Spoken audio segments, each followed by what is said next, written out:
process elucidated in Socrates' debate against his students, Plato.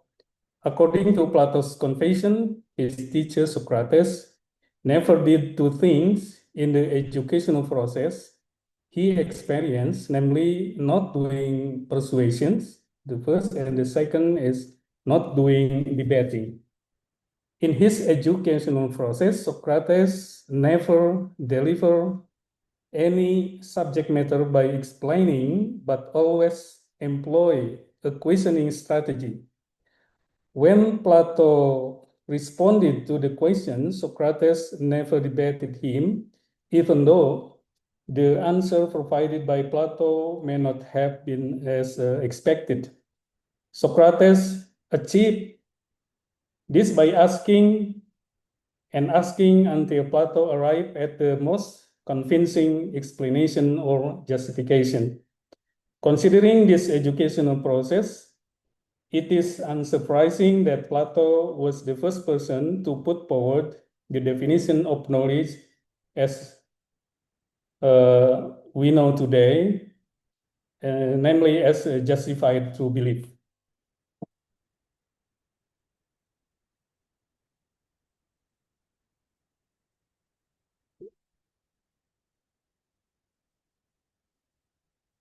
Now we will talking regarding the term of didactic itself.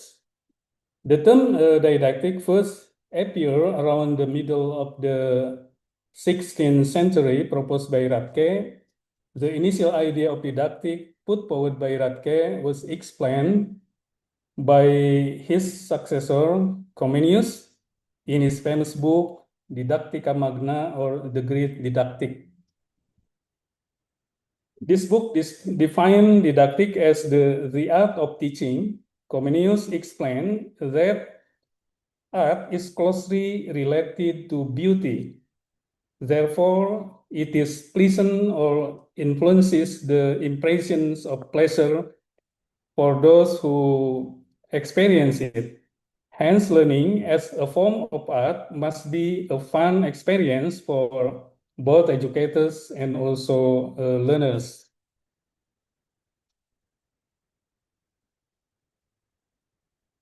And the second conception of didactic comes from Cephalad. The anthropological theory of the didactic (ATD) study provides contemporary definitions of didactic. The ATD study defined didactic as the science of knowledge diffusion and acquisition in society. Didactic as science implies that knowledge diffusion and acquisitions are related to the conception of knowledge as a partial unit as well as an integral system. Knowledge as a system implies that a unit of knowledge cannot be separated from the study of other knowledge as a discipline or body of knowledge as a whole.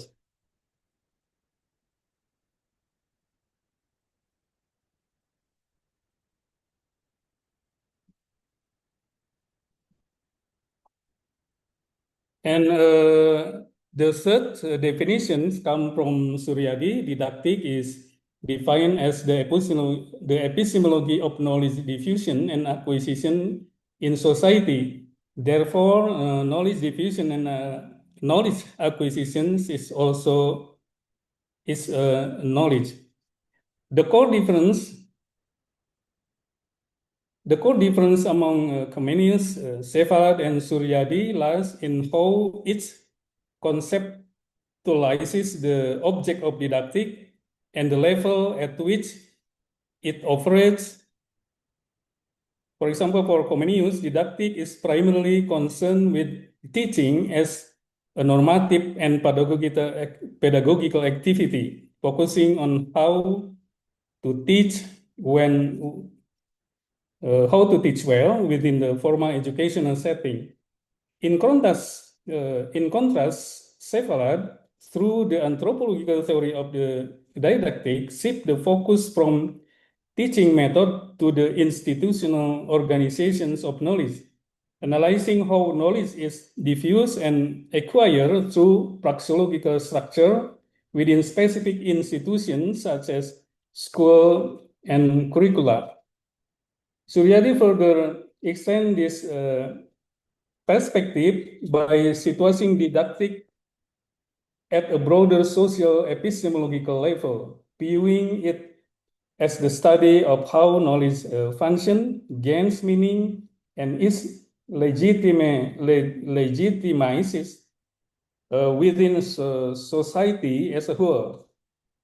Thus, the evaluation moved from a pedagogical normative view from Comenius to an institutional analytical view by Cevalad, and finally to a socio-epistemological and critical orientation by Suryadi.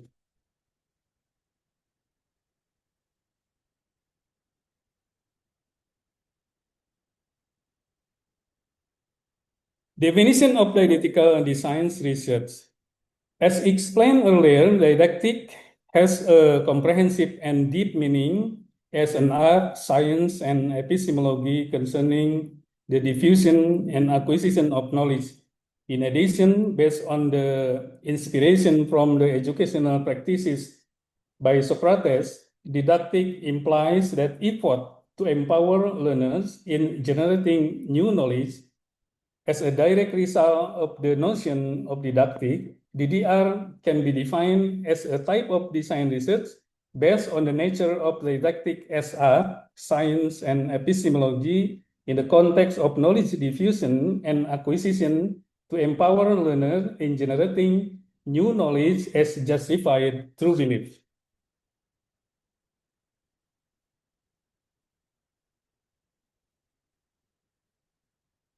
Didactical design research is based on two kinds of paradigms, namely interpretive and critical paradigm.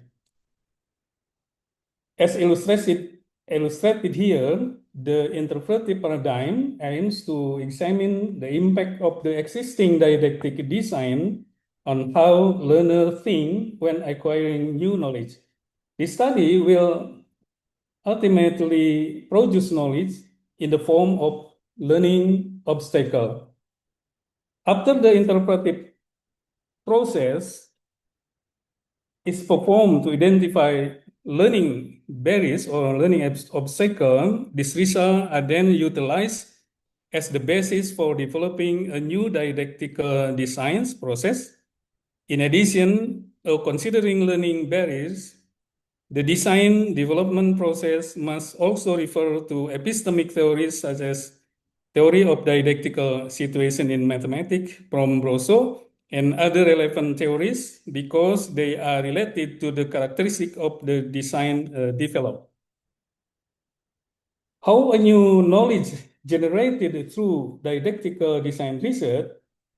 In the interpretive phase, the research step carried out in outline included the following, namely starting from the study of subject ways of thinking as the impact of didactical design and learning experience until the research conclusion are produced as seen in this illustration.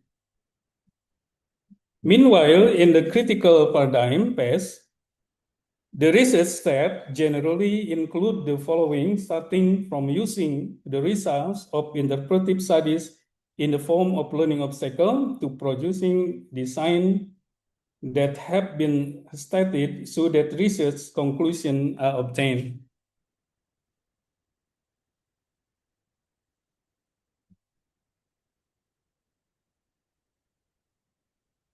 Okay, now we are trying to explain about the role of ATD in the interpretive didactical designs. So I will be focusing on how to identify learning obstacle.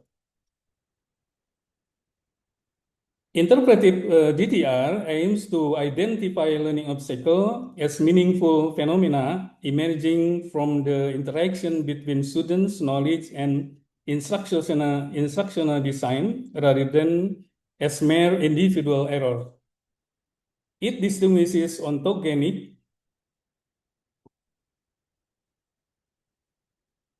distinguishes ontogenic, didactical, and epistemological obstacle, seeking structural explanation of why this obstacle arises in specific institutional context. The anthropological theory of the didactic ATD provides a theoretical framework by conceptualizing knowledge as praxeology structured into tasks, techniques, technology, and also theory.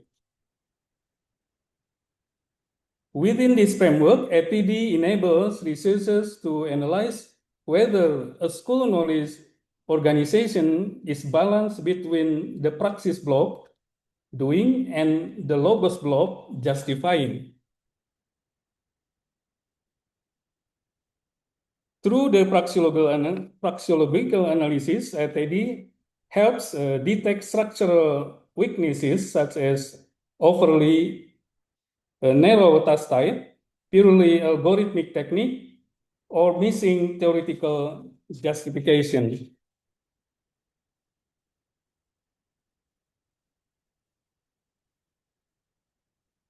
The epistemological reference model, RAM, offers a scholarly baseline that allows DDR researchers to compare academic knowledge, knowledge structure with their institutional school version.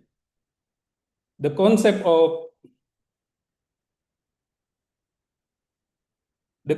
of didactic transposition further explain how transformation from scholarly knowledge to thought knowledge may generate epistemological reduction that lead to learning obstacle.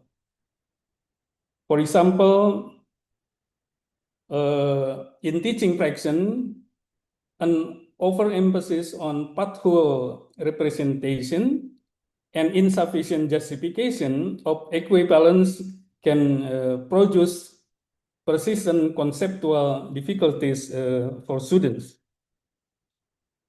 Overall, ATD strengthen interpretive DDR by shifting obstacle analysis from psychological description to institutional and epistemological diagnosis, thereby providing a deeper foundation to inform redesigns of didactics.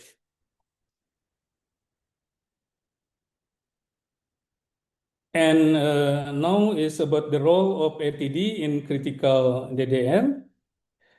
In a critical DDR framework, ATD functions as a structural and transformative analytical tools that goes beyond identifying learning obstacles to questioning the institutional organizations of knowledge itself. It enables researchers to critique how school mathematics has been reduced through didactic transposition and to reconstruct praxeologies by restoring balance between praxis, task and technique, and also logos, justification, and theory. Through this lens, learning obstacles are interpreted as consequences of epistemological reduction rather than individual deficiencies. Consequently, ATD guides the design of alternative didactical configurations that are epistemologically coherent and institutionally transformative, supporting critical intervention at the level of curriculum, classroom practices, and also knowledge organization. I think that's all the presentation from me. Finally, I would like to thank to all of you for the attention you have given to me. Assalamualaikum warahmatullahi wabarakatuh. Waalaikumsalam warahmatullahi wabarakatuh. Thank you very much, Professor, for your insightful presentation. Sorry, Professor, some participant would like to request the PPT slide. Would you be willing to share them? Pardon, can you explain? Uh, PowerPoint? Yeah, PowerPoint. Maybe I will share in the group Oh, WhatsApp. okay. So later on, I will share to you. Oh yeah, Yeah. thank you very much. Okay. Uh, we will now proceed the question and answer session, which will last for 15 minutes. And participant can share the question in the Zoom chat or ask the question directly with the raise hand feature. Please state your name and institution before your question. Okay, anyone who would like to ask a question? Oh, sorry, there is a question in the Zoom chat. What is the reason for using hermeneutics theory in DDR? Please, sir. Okay. What is the reasons for using hermeneutic theory in DDR? So, okay, thank you very much for the questions. So, sometimes we need to understand deeply about the concept of mathematics. So, we need uh, a, a theory that can be used to deepen our understanding about the concept. And hermeneutic is some, among others, theory. So, can be used to develop understanding deeply and comprehensively about a certain topic or certain concept in mathematics. So this hermeneutic, I think, is very useful theory that can be used by researchers, not only in DDR, in many other effort that uh, usually used to get deep understanding and comprehensive understanding about the concept. I think that's my explanation. So the questions?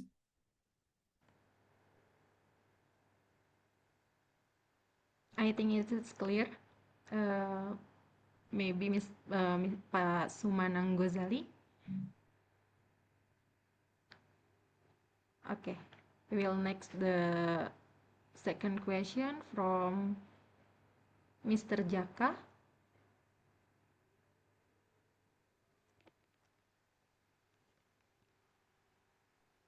Yes, Okay, please. we Nggak can betul. open. Yeah. Uh, Thank you for the opportunity. Assalamualaikum warahmatullahi wabarakatuh. Waalaikumsalam. Waalaikumsalam. Uh, may I ask the question in Bahasa if it doesn't Ya, matter? boleh silakan. Boleh, oke. Perkenalkan, saya Jaka Muarif dari Nusa Putra. Saya adalah penerima beasiswa DDR dari Nutral dan saat ini saya sedang melaksanakan penelitian didaktikal design research yang kita sama-sama tahu Prof. Didi merupakan pelopornya begitu. Pembimbing pertama saya dari Nutral, yaitu Bapak Dr. Agus, dan saya yakin Prof. Didi juga mengenal beliau. Ya, Dan pembimbing kedua saya dari Utrecht University Belanda, yaitu Profesor Martin Dolk, yang mana beliau merupakan seorang tokoh di desain research. Dan sejauh ini kami sudah beberapa kali melakukan Zoom meeting, pertemuan dengan beliau, dan sebenarnya salah satu tujuan kami mengundang beliau untuk menjadi pembimbing saya adalah untuk membumikan DDR, untuk menyebarluaskan DDR seperti itu. Dan sejauh ini beliau mendengarkan dengan baik, dengan maksud saya dengan serius tentang bagaimana DDR itu, dan saya yakin beliau sudah mengenal framework DDR dan juga perbedaan-perbedaan antara DDR dan design research. Namun saya belum secara eksplisit mendiskusikan bahwa DDR itu sebenarnya bukan bagian dari design research. Saya hmm, mencari momen yang tepat sebenarnya. Dan sebenarnya pembimbing satu saya sudah mengajarkan kepada saya tentang bagaimana cara berargumen bahwa DDR bukan desain research, yaitu melalui analogi himpunan bagian dalam matematika. Bahwa dalam matematika itu, suatu himpunan dikatakan himpunan bagian dari himpunan yang lain apabila semua elemen pada himpunan itu ada di himpunan lainnya.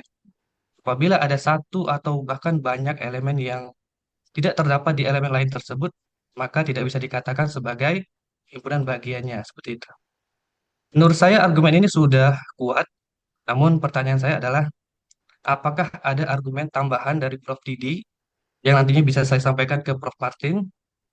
Kemudian, misalnya Prof. Didi sedang em, berdiskusi dengan akademisi dari Design Research, kira-kira bagaimana cara Prof. Didi menyampaikan bahwa, oh sebenarnya DDR ini bukan bagian dari Design Research, seperti itu. Itu yang pertama. Kemudian yang kedua, kami di Neutral sedang mengembangkan AI yang khusus didesain untuk DDR. Kami sedang membuat AI yang mampu menganalisis learning obstacles pada siswa berdasarkan ekspresi wajah, nada bicara, jawaban mereka di buku tulis. Dan juga kami upayakan AI ini dapat memberikan solusi terhadap, maksudnya rekomendasi solusi terhadap learning obstacle tersebut. Pertanyaan saya adalah, bagaimana respon tanggapan Prof. Didi terhadap hal ini? Bagaimana jika ke depannya para peneliti DDR itu menggunakan AI untuk menganalisis learning obstacles? Itu saja, Prof. Terima kasih banyak atas waktu. Ya, baik, terima kasih. Mungkin supaya lebih jelas, mungkin saya juga akan jelaskan dalam bahasa Indonesia aja. Ada dua pertanyaan penting ya dan mendasar. Sebenarnya kalau bagi saya mungkin akan lebih tepat atau lebih kuat ya alasan yang diberikan untuk membedakan DDR dengan DR, Design Research, itu saya lebih suka menggunakan perbedaan pandangan filosofi. Ya, misalnya seperti ini, kalau DDR itu kita sejak awal memperkenalkan DDR itu dengan dua paradigma, jadi interpretif dan kritis ya. Dengan sudut pandang yang kita gunakan itu subjektivisme ya. Jadi kita memandang dunia itu sebagai sesuatu yang bersifat dependen terhadap manusia. Nah, karena bersifat dependen terhadap manusia, maka eh, salah satu dasar filosofi yang paling relevan untuk DDR ini adalah transcendental idealism yang dikemukakan oleh Immanuel Kant. Ya, di dalam transcendental idealism ini kita dimungkinkan untuk memahami dunia atau mengkonstruksi pengetahuan itu tidak hanya dari perspektif idealisme ya, jadi dari proses-proses berpikir saja, tetapi kita mulai dari proses-proses yang bersifat apa ya? Jadi di dalam transcendental itu kan ada yang disebut dengan fenomena, ya ada yang disebut dengan nomena. Jadi fenomena itu adalah sesuatu yang muncul dalam pikiran kita akibat dari penggunaan panca indera kita, ya misalnya pengamatan, ya pendengaran, kemudian perabaan dan seterusnya. Proses-proses yang kita gunakan panca indera untuk menangkap karakteristik tentang dunia itu menjadi dasar bagi kita untuk memunculkan sesuatu di dalam pikiran kita. Itu yang dimaksud dengan fenomena. Jadi kemudian dari proses itu pada akhirnya akan terjadi proses-proses selanjutnya ya untuk bagaimana persepsi awal yang didapat secara perseptual itu kemudian diolah lebih lanjut ya, di dijustifikasi lebih lanjut menggunakan pengetahuan-pengetahuan yang sudah ada melalui proses berpikir sehingga nanti akan terbentuk sesuatu pemikiran baru ya, pemikiran baru yang mungkin di dalam penelitian DDR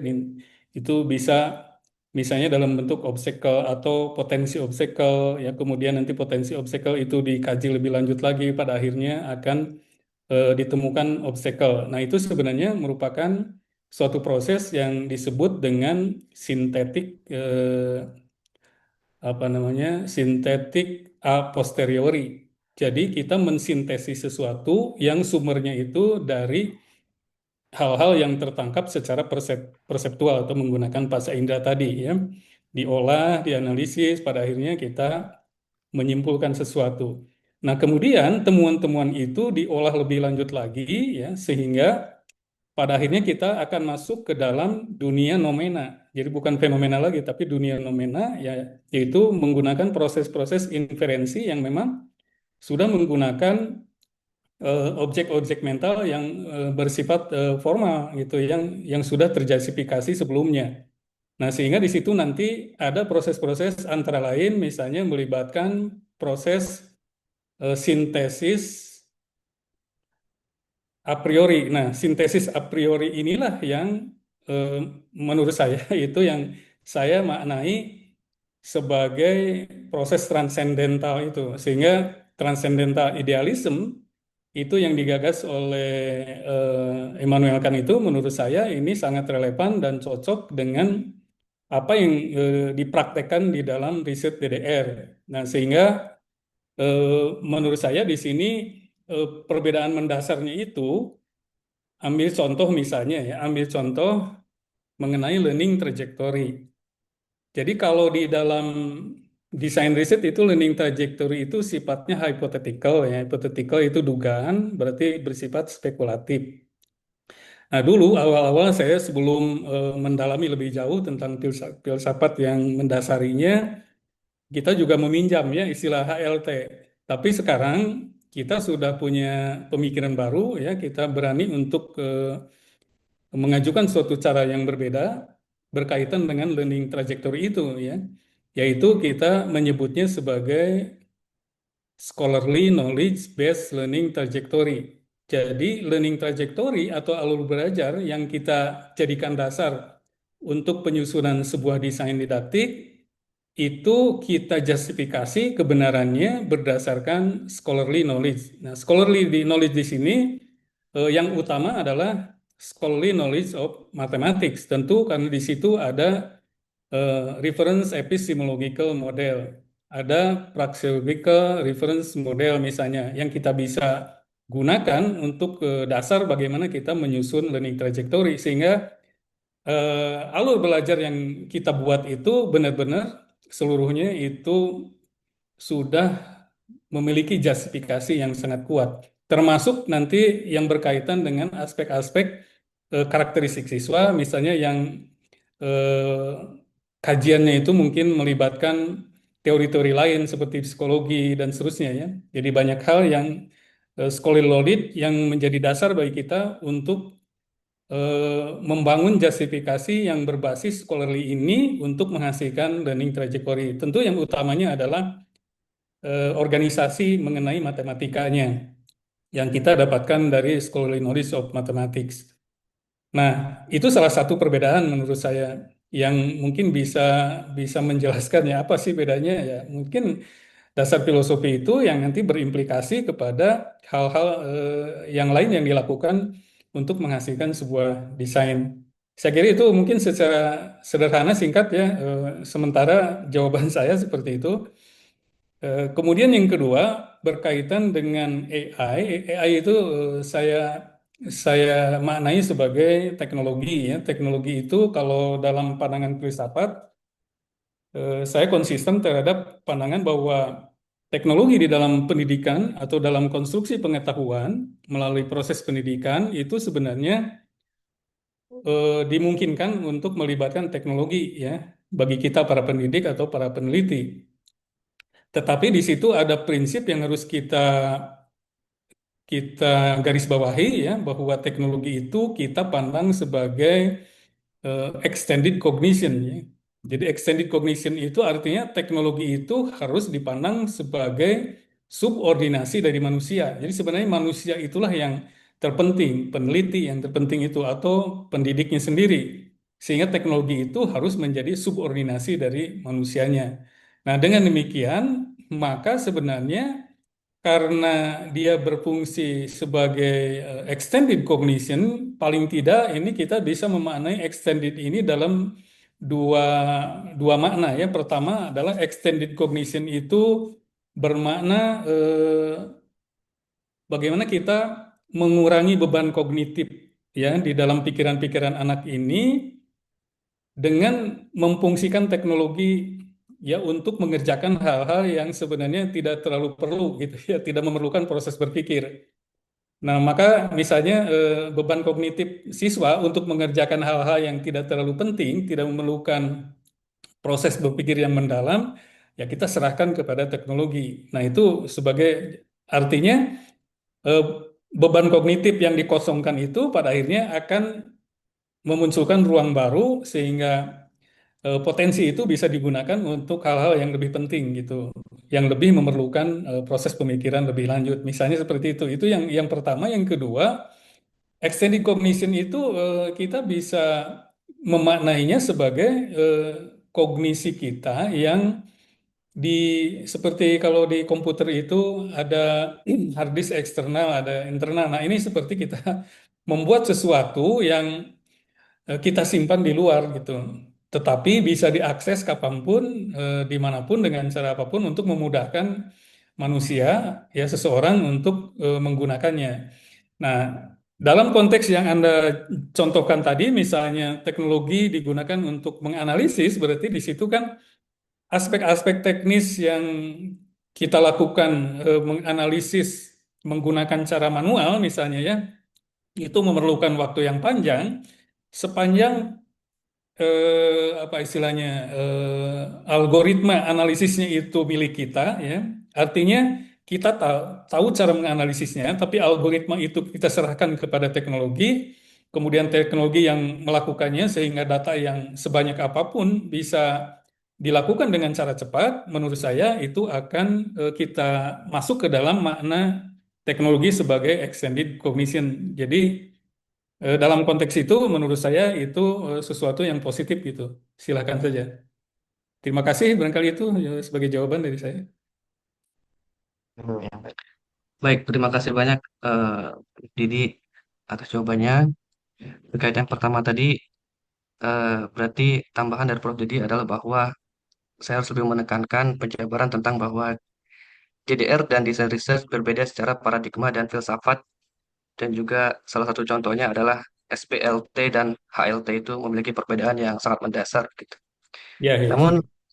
yang menjadikan saya sulit untuk berargumentasi itu adalah karena keduanya sama-sama menggunakan kata desain. Sedangkan Hmm. kita hanya menambah didactical design, sehingga banyak orang yang tetap menganggap bahwa DDR karena mengandung kata desain tetap bagian dari desain research. Ya, Jadi ya, pertanyaan saya, bagaimana perbedaan sebenarnya desain di dalam DDR dan desain di desain research? Itu aja. ya, ya. Desain itu kan sebenarnya desain didaktiknya sendiri. Justru menurut saya gini, kalau desain itu punya punya mana secara umum ya itu kan rancangan ya, rancangan atau semacam apa ya desain itu kayak rancang bangun gitu ya, eh, sebuah rancangan ya, mungkin dalam bahasa Indonesianya apa ya yang tepat. Tetapi sebenarnya kalau desain research kan dia tidak berbicara rancangan apa gitu. Justru yang menjadi berperbedaan itu di sini dalam DDR itu yang dirancangnya itu adalah bahan ajar atau aspek didaktiknya gitu, didactical design. Jadi desain yang di- didasari oleh makna didaktik, baik didaktik sebagai seni, sebagai sains maupun sebagai epistemologi gitu. Jadi sebenarnya kalau desain riset kan dia tidak berbicara didaktik sebenarnya.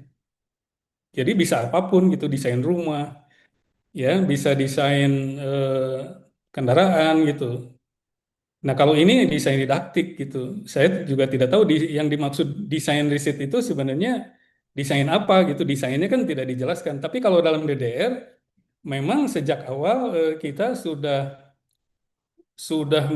apa istilahnya me- sudah memilih ya bahwa yang didesain itu apa ya didaktik gitu. Jadi ya didaktik itu. Jadi memang beda sekali ya. Kalau desain riset kan dia tidak secara eksplisit menyebut didaktik. Walaupun mungkin di dalamnya ada ya gitu. Tapi dalam DDR kan kita eksplisit di dalam namanya juga desainnya ya desain didaktik. Itu mungkin ya.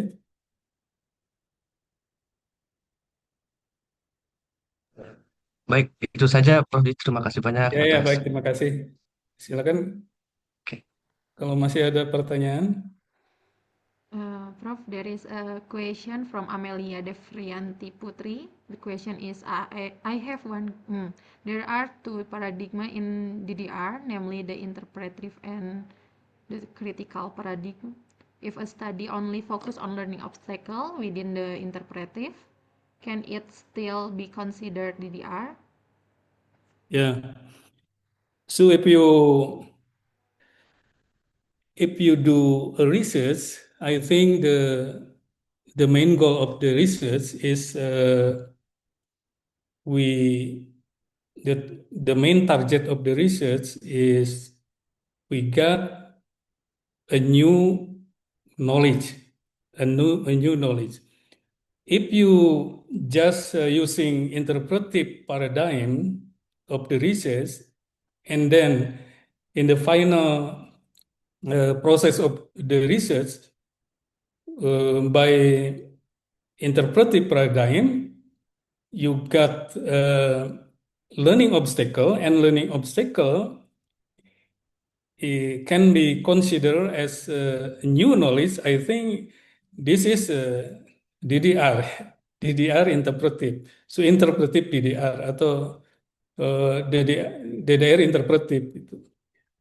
And if you just using critical paradigm, I think this is the same thing because every phase of paradigm, yeah, either interpretive paradigm and also critical paradigm. So we will finally end uh, in the construction of new knowledge. So you can use just one paradigm, and you can also use completely both paradigm. So it's okay, I think. Yeah.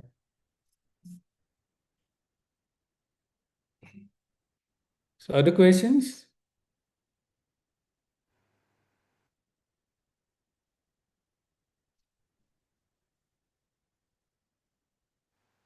There is a question again, Prof, in Yeah. the chat.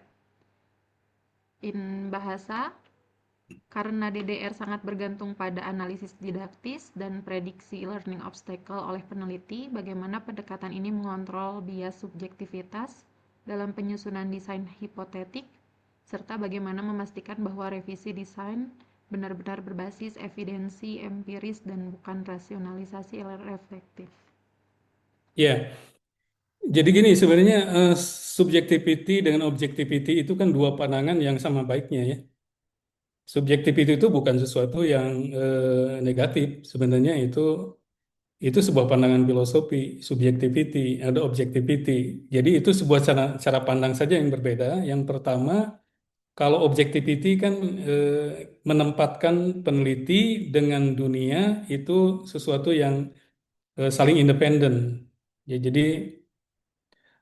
jadi objek-objek penelitian atau subjek penelitian itu dianggap sebagai sesuatu yang independen dari peneliti. Nah, sehingga diperlukan cara pandang yang objektif ya, karena di situ kan biasanya basisnya filosofinya realisme nanti misalnya ya. Kemudian empirisme, sehingga di situ mungkin alat-alat ukur juga bersifat objektif ya, seperti mengukur panjang meja itu pakai meteran, misalnya mengukur beratnya pakai kiloan, mengukur suhu pakai termometer, nah kayak gitu, seperti itu ya. Eh, Sehingga di situ yang kita bicarakan itu adalah sesuatu yang bersifat objektif karena kita melihat dunia itu sebagai sesuatu yang independen dari manusia. Nah, sementara yang sebaliknya, kita melihat dunia itu adalah atau melihat pengetahuan itu sesuatu yang dikonstruksi oleh pikiran manusia subjektif. Jadi subjektif di sini Ya, apakah bias atau tidak sebenarnya tergantung dari seberapa kuat perspektif teori yang kita gunakan untuk menjustifikasi temuan, untuk menjustifikasi apapun yang kita gunakan di dalam riset. Jadi apapun yang kita gunakan di dalam research ya, data, analisis, kemudian sampai kepada kesimpulan. Nah, itu semuanya kan ada basis teorinya. Jadi ada sudut pandang yang kita gunakan. Nah, kalau kita menggunakan sudut pandangnya jelas dan itu kita tuangkan di dalam kerangka teori, jadi pemahaman kita mengenai teorinya itu jelas, ya. Menurut saya dengan kejelasan teori yang kita gunakan, kemudian kejelasan penggunaan teori di dalam proses research mulai dari menghasilkan data, menganalisis data, melakukan inferensi sampai kesimpulan, sepanjang teori itu digunakan dengan jelas, ya, bisa diverifikasi oleh siapapun, ya, proses yang kita lakukan, menurut saya itu bias itu menurut saya bisa dihindari gitu, bisa dihindari. Nah, tetapi kan tanggung jawab kembali kepada penelitinya gitu. Jadi kita tidak menggunakan di sini subjektif dalam pengertian subjektif yang tersembunyi. Jadi bukan subjektif di sini adalah sesuatu yang transparan gitu. Pemahaman teoritis mengenai suatu teori yang kita gunakan dalam research itu digambarkan oleh peneliti di dalam kerangka teori sebaik mungkin. Dan itulah secara konsisten pandangan itu yang digunakan di dalam menghasilkan data, menganalisis data, melakukan inferensi dan seterusnya. Nah, sepanjang kita bisa menjabarkan itu secara baik, menulisnya, kemudian orang siapapun bisa memverifikasi kebenaran yang kita lakukan, maka menurut saya bias itu bisa dihindari. Saya kira itu ya.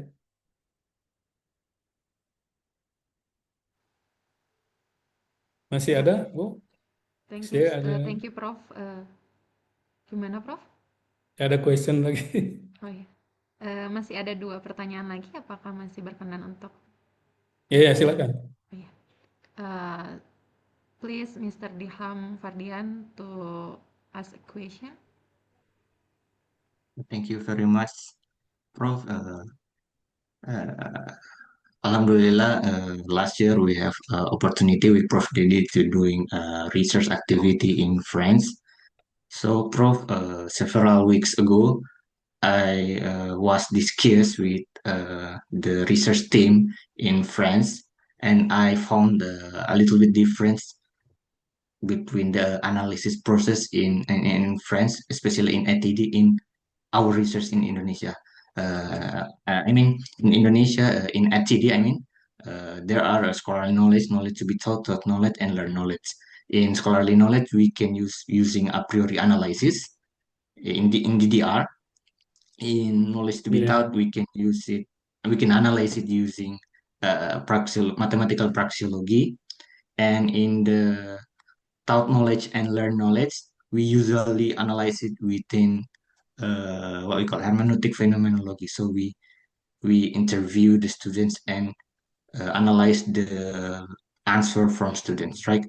But in France, uh, in scholarly knowledge, they also use analyze using a priori analyze. In knowledge to be taught, they analyze just on using mathematical praxeology, but there are difference when analyze the taught knowledge and learn knowledge, Prof. While French people usually use analyze these two terms using praxeology too. So I just want to ya, know your point of view about this and what the advantage or disadvantage between two of them, and why you as a founder of DDR prefer to using hermeneutic phenomenology or using interview or something like that to analyze these two process in anthropological theory of deductive proof. Thank you. ya. Okay, thanks. Thanks very much. It's very important questions.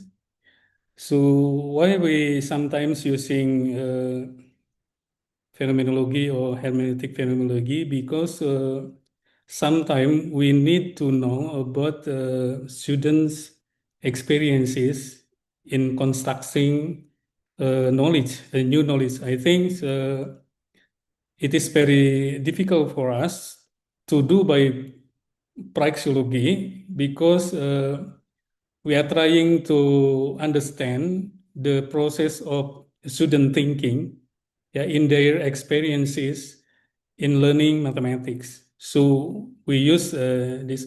But alternatively, I think it is also possible for us to use praxeological analysis in the context of thought knowledge and learn knowledge, I think, because if we try to describe about thought knowledge and learn knowledge, I think that's also related to the organizations of knowledge itself. So praxeological analysis is possible to do in didactical design. Maybe in the future we can try to explore this opportunity to get various method in didactical design research. I think that's all, Dilham. Thank you very much, Prof. Prof, maybe one question again. Yeah, okay, please. Oh, okay. This is there is any question in the Zoom chat. Yeah. But first, Mrs. Restu Alifa Zahra, can you share the question? Ya, ini pertanyaannya apa nih? Fenomenologi bisa menghasilkan tes learning obstacle dan hasil tes learning obstacle itu bisa dianalisa juga subjek siswanya secara fenomenologi bisa dikuatkan dengan wawancara. Ya, jadi begini, mungkin ini belum mendalami mengenai fenomenologi. Jadi sebenarnya fenomenologi itu kan fenomenanya itu adalah sesuatu yang muncul dalam pikiran, ya, akibat dari pengalaman yang dilalui. Itu namanya fenomena. Jadi fenomena itu adalah sesuatu yang muncul dalam pikiran seseorang akibat dari pengalaman. Nah, dalam hal ini mungkin pengalaman belajar, ya, pengalaman menyelesaikan soal atau pengalaman mengkonstruksi pengetahuan baru, tentu di situ akan muncul pikiran di dalam setiap anak yang berbeda-beda. Nah, kemudian kenapa misalnya kita bisa menelusuri dengan wawancara? Nah, tentu untuk bisa melakukan penelusuran pengalaman tersebut dengan wawancara, terlebih dahulu biasanya kita membuat alat tes untuk mengungkap atau untuk menelusuri dugaan awal tentang apakah ada potensi obstacle gitu. Jadi kita beri soal, nanti jawabannya kita analisis, ditemukan semacam temuan awal atau dugaan awal ya tentang potensi obstacle, kemudian berdasarkan itu kita telusuri apakah dugaan itu penyebabnya dari mana gitu ya. Dari pengalaman belajar mereka itu kemudian kita lakukanlah wawancara pendalaman untuk menelusuri penyebab dari persoalan atau hal yang bisa kita anggap sebagai potensi obstacle itu untuk memastikan apakah itu benar obstacle sehingga dengan penelusuran melalui wawancara terhadap anak nanti akan ditemukan berdasarkan pengalaman mereka aspek apa sebenarnya yang menjadi penyebabnya gitu. Aspek apa yang menjadi penyebabnya, apakah di proses kelasnya atau dari buku ajarnya, sehingga nanti wawancara itu mungkin tidak berhenti di siswa, bisa jadi ada penelusuran lebih lanjut dari sumber utamanya, misalnya dari guru ataupun dari buku, ya, sehingga nanti dengan proses triangulasi kita bisa memastikan bahwa kesulitan atau potensi obstacle itu pada akhirnya ketemu penyebabnya, sehingga kita bisa eh, menyimpulkan bahwa ada learning obstacle tertentu. Saya kira seperti itu ya. Terima kasih.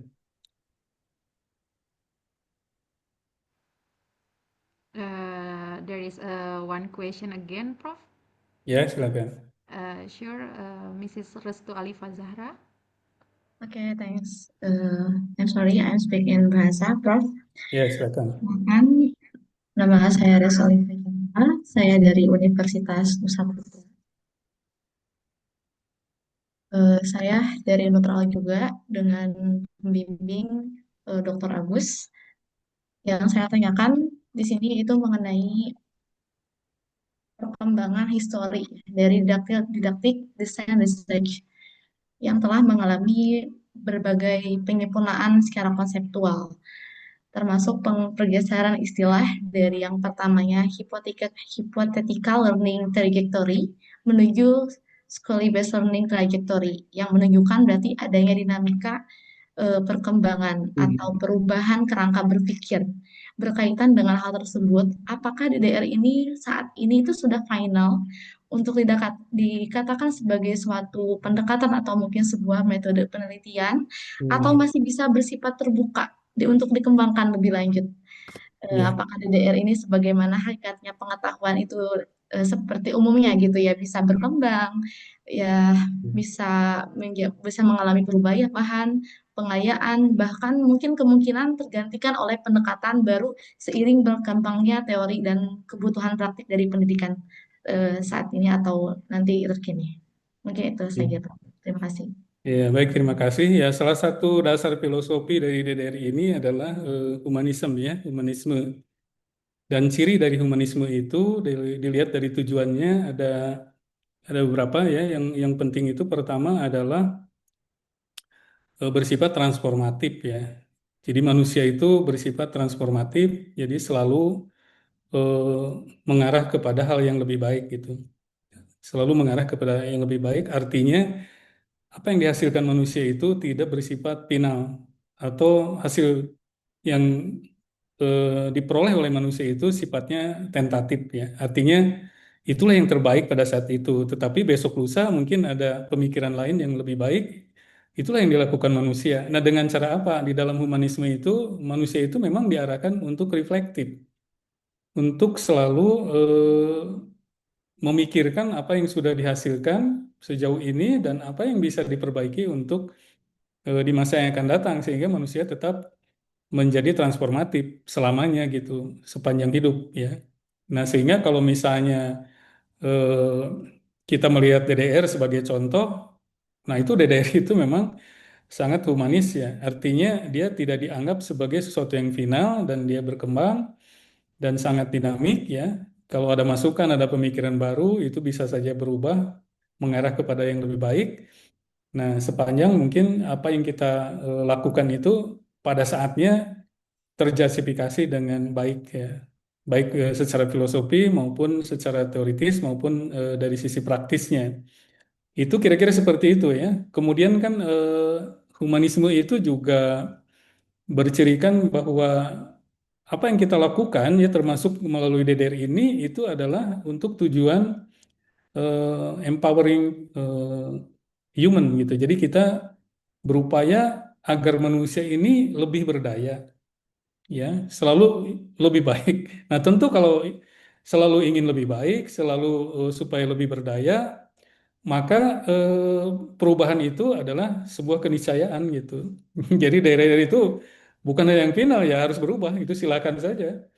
Jadi kalau Anda punya pemikiran yang lebih baru, bahkan mungkin lebih kuat, lebih tajam pandangan filosofinya, misalnya Anda menghasilkan pandangan filosofi sendiri, filosofi yang tidak terbantahkan, kemudian muncul cara riset baru menggantikan DDR, nah saya akan dengan senang hati gitu. Jadi itulah menurut saya humanisme itu gitu, dinamis ya, kemudian progresif, transformatif, tetapi melalui proses-proses yang reflektif gitu, sehingga manusia itu selalu berdaya ya pada zamannya. Saya kira itu ya. Terima kasih. Baik, Prof. Berarti disimpulkan berarti sangat mungkin ya untuk Sangat mungkin dan harus ya, harus ya. Kalau humanisme itu memang seperti itu. matematika ya dok ya, ya Prof ya. Ya, Untuk matematika kan DDR itu, kalau ya untuk saat tidak tidak untuk matematika saja. Sebenarnya DDR itu bisa digunakan di apapun ya. Yang penting pengetahuan gitu. Jadi kan yang dibicarakan di dalam DDR itu sebenarnya pengetahuan. Nah, pengetahuan itu kan bisa tentang bahasa, tentang matematika, ya tentang apapun sebenarnya. Jadi cakupannya tidak selalu tentang matematika. Kalau Tidak, dari tidak bisa juga di di bidang lain ya. materi lain atau pelajaran lain. Bisa. Bahkan misalnya di UPI itu sudah ada di bahasa Arab, di bahasa Indonesia, ya kemudian ada di bidang-bidang sains yang lain itu sudah banyak. Jadi Baiklah, tidak Prof. tidak ada masalah sepanjang kita berbicara pengetahuan sebenarnya gitu. Oke, baik, Prof. Terima kasih Ya, banyak. ya, ya. Yeah, I think enough for the discussion. I'm sorry because the time is limit. Prof, thank you very much for the insightful presentation and discussion. Um, we are unable to accommodate more question. If you have any question, maybe you can ask the question in another time or event.